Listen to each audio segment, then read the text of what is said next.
Deus está presente. Viva Jesus, o Cristo estadista que já vem em nossos corações para sempre. Quem confia em Jesus não perde o seu tempo, porque Ele é o grande amigo que não abandona amigo no meio do caminho, ou o divino amigo que não abandona amigo no meio do caminho. Cruzada do novo mandamento de Jesus do lar.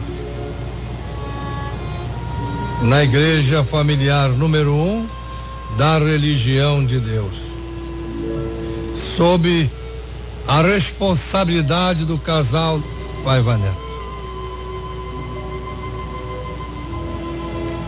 Nós aqui, vocês aí, mas todos reunidos na vibração que desce sobre nós, proveniente do Cristo de Deus.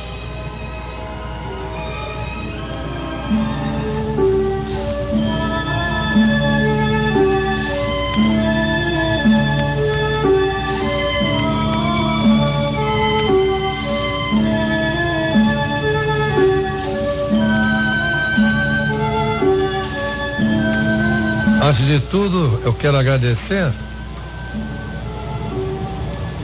os irmãos que vêm de longe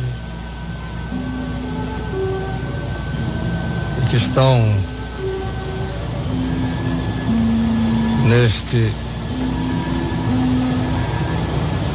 núcleo familiar, ou igreja familiar da religião de Deus. Portanto, não é para conflitar com qualquer uma.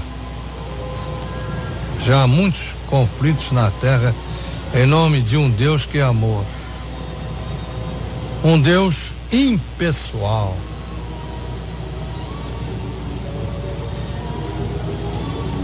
Não um Deus carregado de ódio, que tem privilegiados e desafetos. Não é Deus.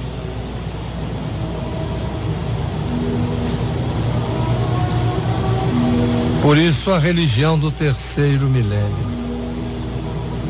quando o amor vigorará. Ah, Paiva Neto, você é um outro sonhador. Olha como é que está o mundo, como o mundo se encontra, meu irmão. 1 milênio tem 1000 anos. E depois, disse o Cristo no seu Evangelho segundo Mateus, capítulo 19, versículo 26. O que não é possível ao homem, para Deus é sempre possível. Por isso nós devemos colaborar com o trabalho dos nossos amigos espirituais, almas benditas, anjos guardiães, que na revolução mundial dos espíritos de luz querem a todo instante, como o fazem, mesmo quando não nos apercebemos, trazer a nós a sua contribuição. Por isso, guardem em suas mentes e corações esse pensamento do nosso nobre doutor Bezerra de Menezes. Entremos em perfeita comunhão mental. Fator primeiro para a perfeita realização de reuniões espirituais desta categoria. Os mortos não morrem. A morte não interrompe a vida.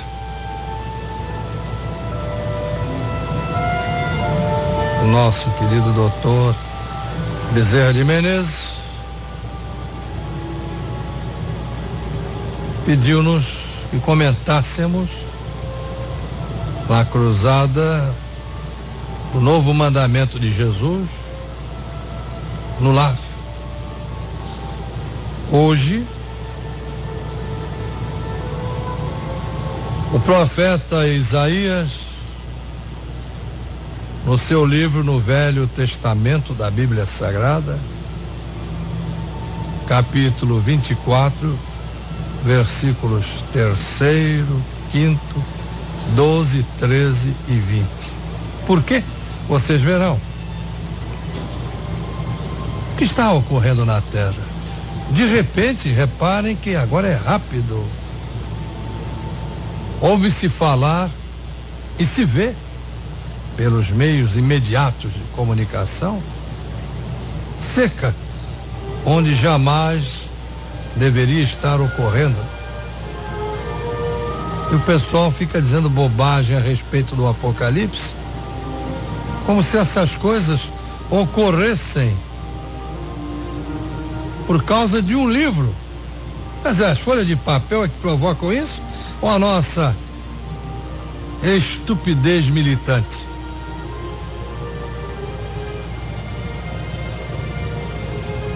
Vivemos a tentar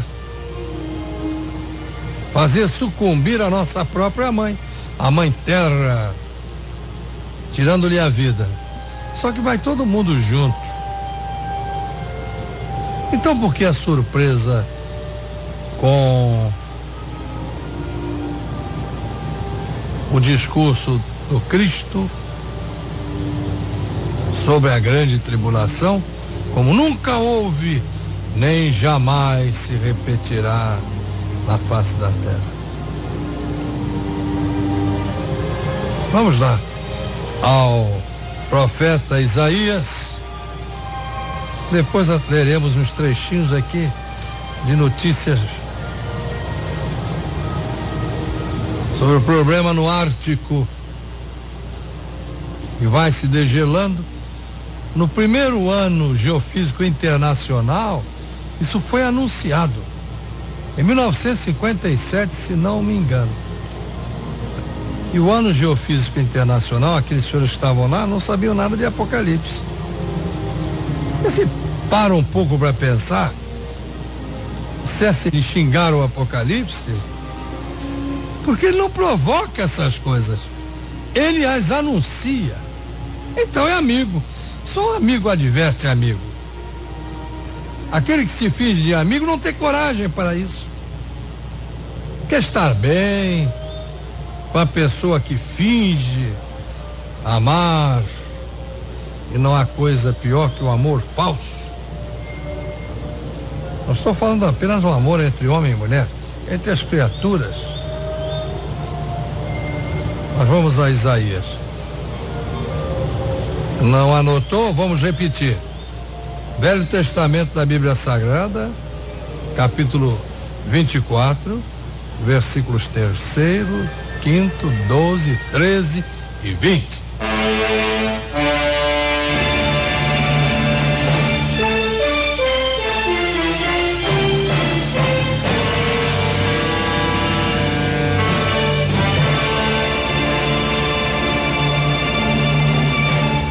A terra será de todo devastada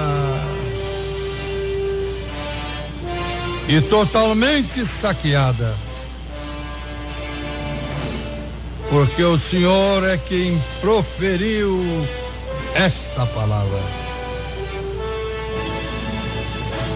Na verdade, a terra está contaminada por causa dos seus moradores.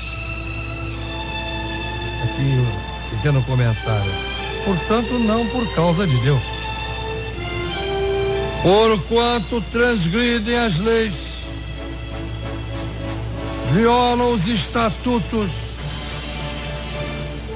e quebram a aliança eterna. Na cidade reina a desolação e a porta está reduzida a ruínas.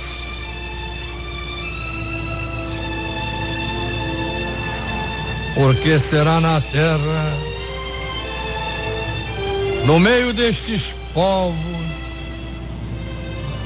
como o varejar da oliveira e como o rebuscar quando está acabada a vindima.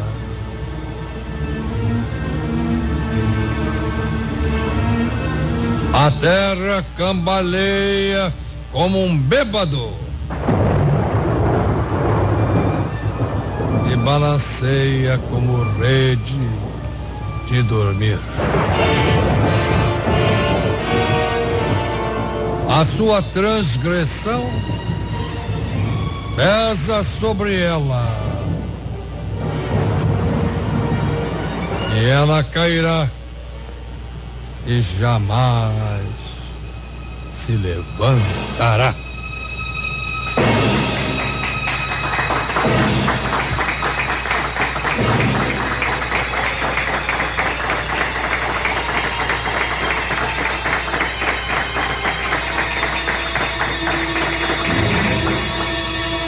Algum apressado chega e diz: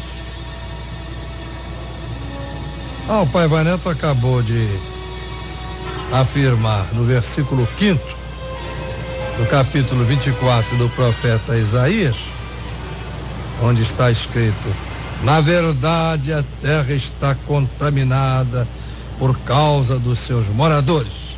Falou o profeta, ele destaca: portanto não por causa de Deus. Eu realmente botei aqui, portanto não por causa de Deus. Prossigo com o profeta Isaías: porque transgridem as leis dos moradores da terra, violam os estatutos e quebram a aliança eterna.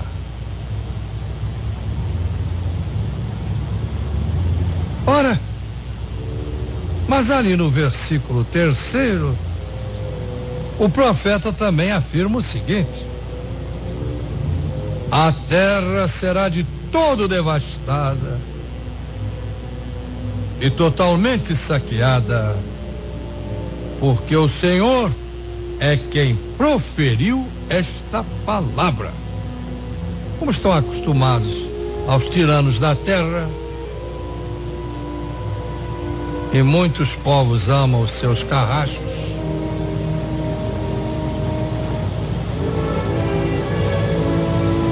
estão acostumados a esses que dão ordens peremptórias,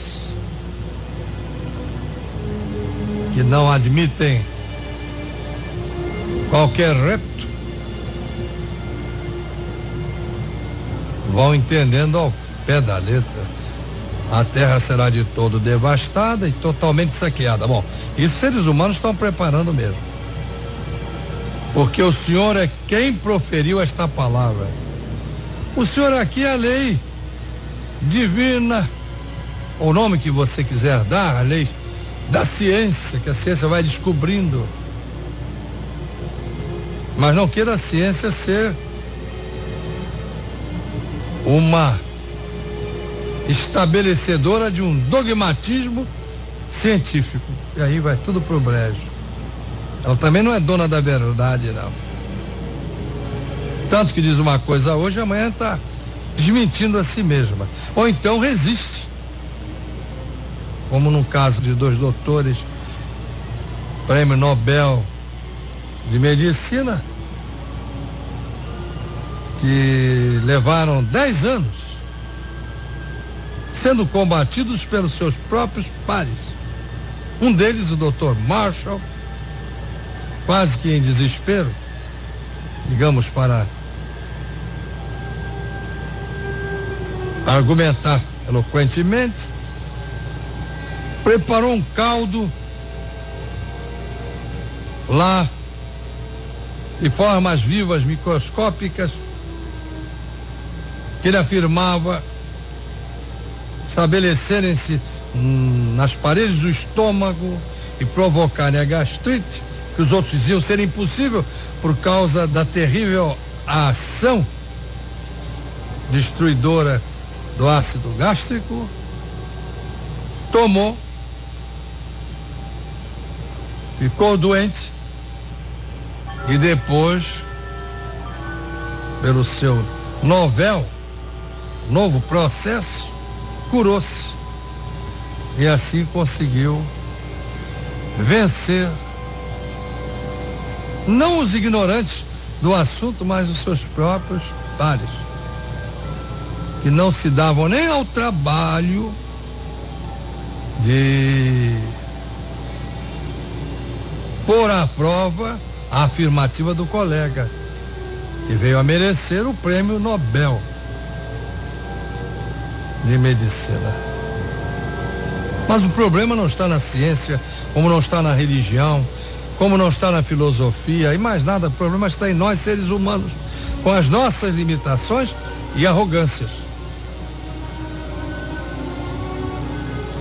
A terra será de todo devastada e totalmente saqueada, porque o Senhor é quem proferiu esta palavra. É a lei.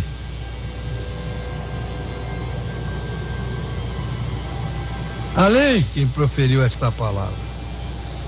Porque se o homem devasta a terra, saqueia a terra, depreda a terra,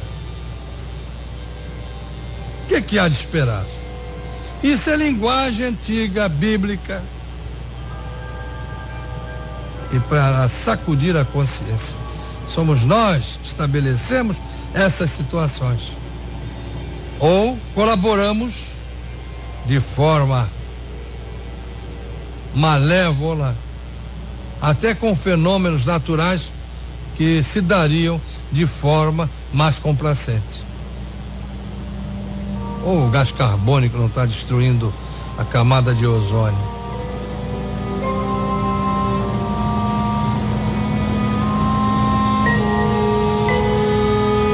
Quinto, na verdade a terra está contaminada por causa dos seus moradores.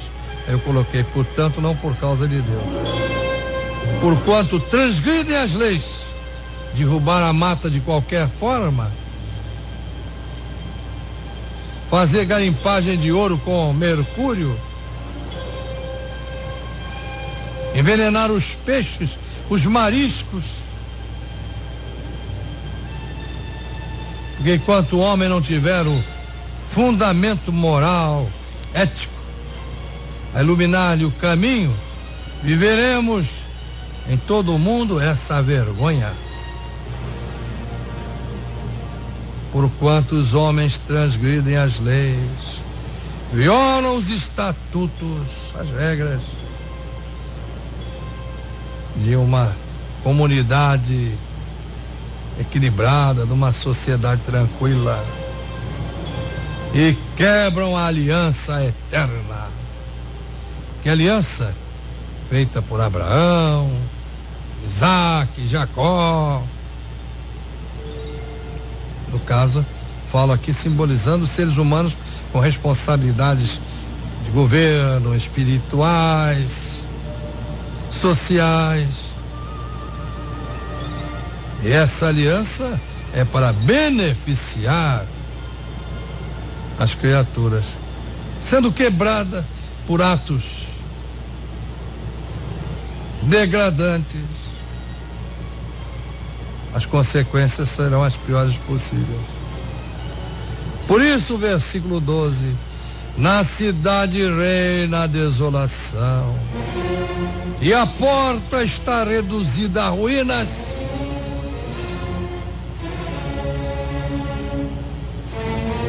Que porta é essa? A porta é para proteger a cidade. O que é a cidade? Somos nós. Antigamente não havia país, havia cidades. Em muitos lugares eram assim. A porta foi arrombada, está reduzida a ruínas. A vida também. Os que vivem na cidade estão entregues a quem for mais violento.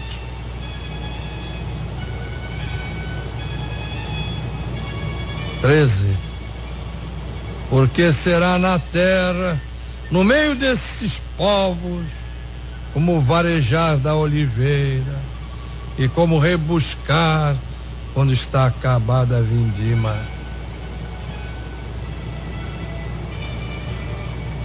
Cadê a seara? Onde anda? Secou. Quem diria? Então, versículo 20.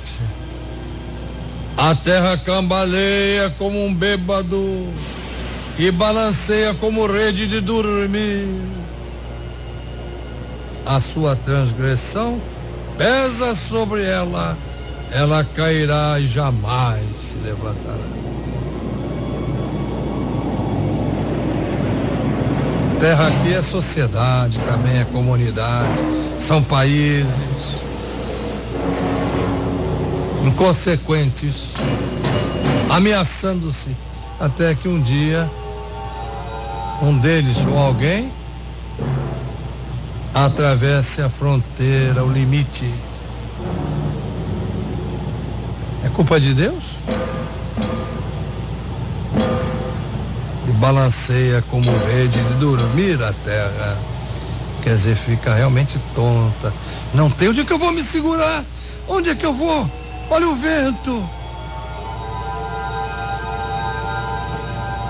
Das confusões humanas, a sua transgressão pesa sobre ela, ela cairá e jamais se levantará.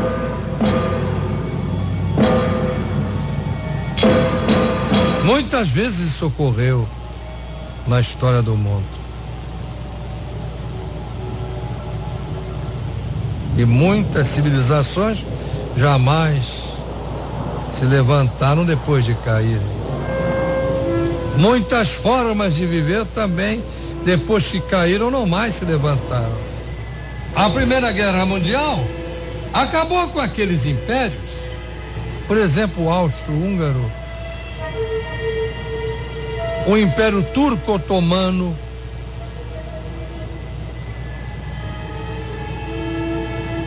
bem, quem é que vai dizer alguma coisa agora? Vamos lá. Gedeilson Botelho, da editora Elevação. Ouvindo esta explicação que o senhor deu dos capítulos extraordinários de Isaías, um trecho dele, eu logo recorri aqui ao livro do escritor Paiva Neto, As Profecias Sem Mistério. Em sua segunda parte, o escritor coloca aqui uma série de capítulos intitulados Tsunami, Deus e Solidariedade Mundial. E já no primeiro capítulo, o escritor Paiva Neto traz este trecho sobre o quinto evangelista, Isaías, o profeta adormecido e Nostradamus. O profeta adormecido aqui, o autor, mais para frente, vai citar que é Edgar Cayce, o famoso médium norte-americano. E no estudo deste capítulo, o senhor vem trazendo já a revelação sobre diversos outros acontecimentos que se deram pelo planeta, principalmente nos últimos anos, corroborando com as advertências destes três grandes profetas de Deus, que cada um em sua época trouxe uma série de revelações sobre os acontecimentos e as consequências, vamos dizer assim, os efeitos das grandes causas geradas pelos próprios habitantes da Terra, como nós vimos no final de 2004, com aquele tsunami terrível, avassalador, que destruiu grande parte da costa da Ásia. E em Tsunami, Deus e Solidariedade, o senhor ainda se refere aos tsunamis humanos, os políticos, os científicos, em suma, tudo aquilo que aflige o ser humano, e alerta nesse ponto, chamando a atenção para essa correção que a humanidade tem que adotar como princípio, a vivência plena da espiritualidade ecumênica, justamente para suplantar as dores que poderão afligir a humanidade, como nós temos visto acontecendo e de forma muito bem destacada pelo senhor, de forma muito rápida e avassaladora. E a dada altura, já no capítulo 3º, já na sequência, o senhor vem trazendo um outro capítulo, a atualidade da grande tribulação, e o senhor diz o seguinte aqui: lentas ou desarvoradas é o subtítulo, página 359 da versão Pocket do livro As Profecias Sem Mistério.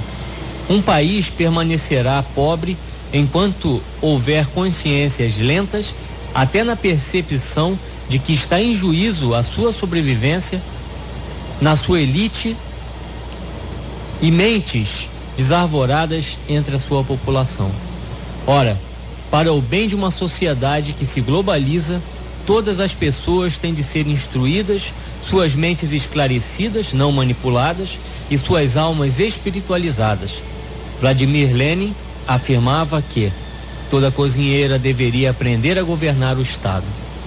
E o senhor prossegue: isto é, qualquer um necessita ter consciência do seu direito à cidadania, sem a qual o que continuará prevalecendo será o escravismo, em que o feitor e o capitão do mato são a ignorância sustentada até mesmo por meio da mídia, que sofre as limitações de sobreviver segundo as exigências de sondagens de opinião que medem o gosto, entre aspas, do bom povo, mantido na ausência de conhecimento habitual. E esse conhecimento habitual que o liberta é justamente a espiritualidade ecumênica trazida pela religião de Deus. Então eu recomendo a todos os ouvintes que adquiram correndo o seu livro As Profecias Sem Mistério, que ficará por dentro dessa chave maga para a saída que o homem tem, que é a espiritualidade ecumênica. Pois não, Gilberto Bertolini? Gilberto Bertolini, de São Paulo. Só queria fazer uma pequena observação. O senhor chamou a atenção por um fato muito interessante. O senhor dizia no início do programa que não é culpa do Apocalipse os fatos que estão ocorrendo hoje no mundo. E ao ler esta passagem no Velho Testamento do profeta Isaías, no capítulo 24, nós vemos que ele já dizia desses fatos e o Apocalipse ainda nem tinha sido escrito. Quer dizer, então querer culpar o Apocalipse pelos fatos que acontecem realmente está fora de qualquer cogitação. Fuga de responsabilidade. E nós aprendemos também que o causador dos acontecimentos são os homens, eles são os agentes. Se o mundo hoje está assim, é um resultado do trabalho da humanidade. Então a grande reforma que as instituições da boa vontade propõem é a reforma do ser humano, porque a terra não tem ódio, a terra não tem corrupção, isso está dentro do homem, que deve ser arrancado e colocado ali o novo mandamento de Jesus, que é a solução de todos os problemas. É como você lembrou-se aí das profecias de Isaías, que estamos estudando ligeiramente, e disse que elas são anteriores ao Apocalipse. Mas como são profecias, eis a razão pela qual eu digo que o Apocalipse está em toda a Bíblia Sagrada, do princípio ao fim. E nos livros sagrados de todas as religiões e crenças, as quais respeitamos ecumenicamente. Pois não, quem vai falar agora? Antônio Paulo. O senhor disse de São Paulo, né? Sim, de São Paulo, capital. O senhor disse também que não é porque está escrito nessas páginas do profeta Isaías que isso vai acontecer. Porque os homens não foram lá, leram, e porque estava escrito, eles começaram a praticar essa atrocidade contra o planeta. Já faziam antes. Exatamente, porque Deus, através do profeta Isaías, sabendo do livre-arbítrio que o povo tem, tudo isso aconteceria. Me trouxeram um pensamento aqui, Antônio Paulo. A destruição da natureza e a extinção da raça humana. Exatamente. Alguém levantou o dedo. Silmar de Almeida. Tá tudo muito bem dito aqui. Ramon Paiva com essa pregação extraordinária a respeito dessa passagem de Isaías, vários trechos. A gente vê o que está acontecendo é realmente consequência dos atos humanos, porque há uma busca alucinada, frenética, irresponsável pelo progresso, pelo enriquecimento, e não é levado em conta a natureza e os seres humanos. E aqui, abrindo mais uma vez o livro As Profecias Sem Mistério, na versão Pocket, na página 87, o O senhor colocou mais um trecho das profecias de Isaías, no capítulo 43, versículo 11, que diz: Eu sou o Senhor, e fora de mim não há salvação. E também no capítulo 46, versículo 10: Desde o princípio anuncio o que há de acontecer, e desde a antiguidade profetizo as coisas que ainda não sucederam, e digo: o meu conselho permanecerá de pé, farei toda a minha vontade. Então é mais uma confirmação aqui das coisas que tem que acontecer, acabam acontecendo. Como o Senhor diz, não é a vontade de Deus, mas é a lei. Quando a gente sai da lei, a gente acaba sendo punido pela própria lei, que existe para o bem dos seres humanos. Pois não, Eugênio? Pois não, papai. Eu tenho um pensamento que é do Monzador, né, que o senhor transcreveu aqui também no livro As Profecias Sem Mistério, que diz: a lei divina julgando o passado, as nossas obras, né? Porque Jesus diz que a cada um será retribuído de acordo com as suas realizações, de homens, povos e nações, determina-lhes o futuro. E nós somos espírito acima de tudo. Deus nos criou não para nos destruir. Pode ter vários acontecimentos no planeta Terra que está causando toda uma transformação, mas para melhorar o ser humano, para que alerte ao ser humano que ainda há a possibilidade que nós podemos transformar esse planeta em um pouco mais aquilo que nós realmente vimos, que é de Deus, que é de onde nós temos origem. Obrigado, Eugênio.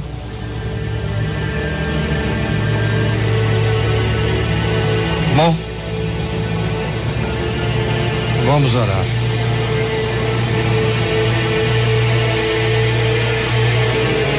O que é que precisamos aprender nesse mundo? Quando Jesus diz a cada um de acordo com as suas obras, não está determinando a punição de ninguém, porque ele resolveu que seja assim.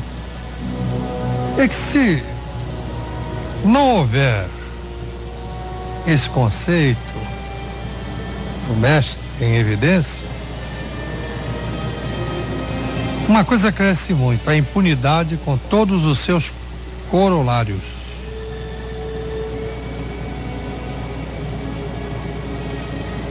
Com suas resultantes.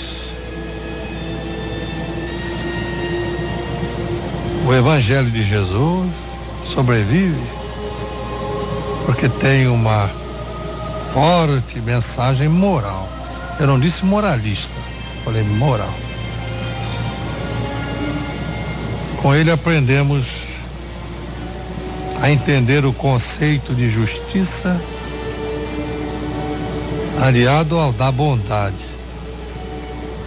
Não da que essência conquistar errado, merece ser corrigido, mas com o sentimento de bondade que nasce do coração humano, criado por um Deus, na definição de Jesus, é amor. E por falar em amor, nós nos lembramos logo do novo mandamento do divino chefe. E disse o Cristo no Evangelho segundo João, capítulos 13 e 15. Novo mandamento vos dou: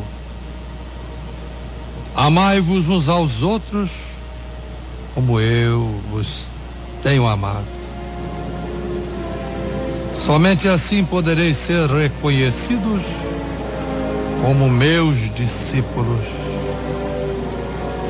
se tiverdes este amor incomensurável de que vos dei o exemplo uns pelos outros. Porque não há maior amor do que este, o de dar a própria vida pelos seus amigos. O irmão Zarur completava muito acertadamente: Jesus deu a sua existência até para aqueles que se consideravam seus adversários. E por falar no saudoso fundador da Legião da Boa Vontade e proclamador da religião de Deus, eu me recordo de uma prece comovente em que ele se refere justamente a isso, ao mandamento novo do Cristo, chave da vida e chave da morte para a criatura humana. Chave da vida porque quem ama se realiza, mesmo que o mundo inteiro esteja contra essa pessoa. Quem não sabe o que é amor, decreta contra si próprio ou contra si própria a falência da própria alma, até que a dor desperte essa alma para a sua verdadeira origem, que é o colo de Deus, que é amor. Por isso é chave da morte. É a frustração. Você se sente incompleto ou não realizada, porque ainda o próprio Zarur dizia, e Deus criou o ser humano de tal forma que ele só pode ser feliz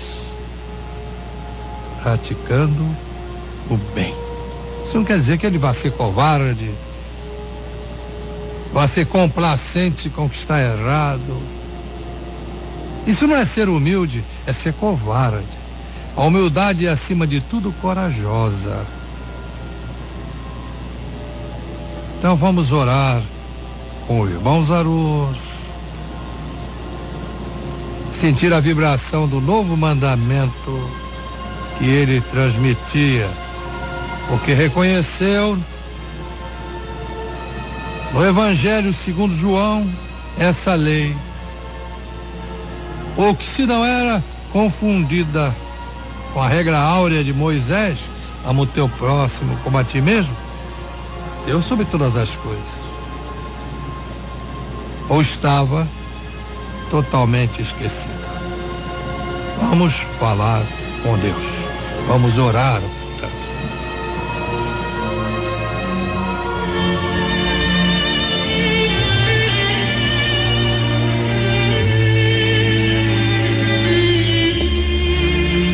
Que a paz de Deus esteja com todos e vamos falar com Deus.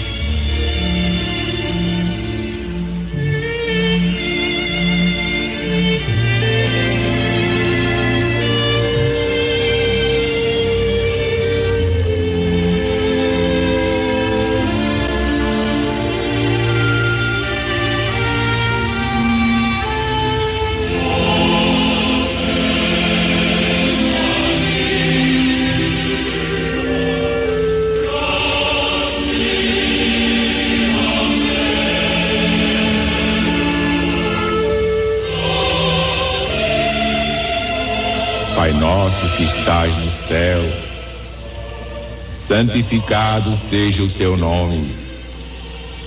Venha a nós o teu reino. Seja feita a tua vontade, assim na terra como no céu. O pão nosso de cada dia dá-nos hoje.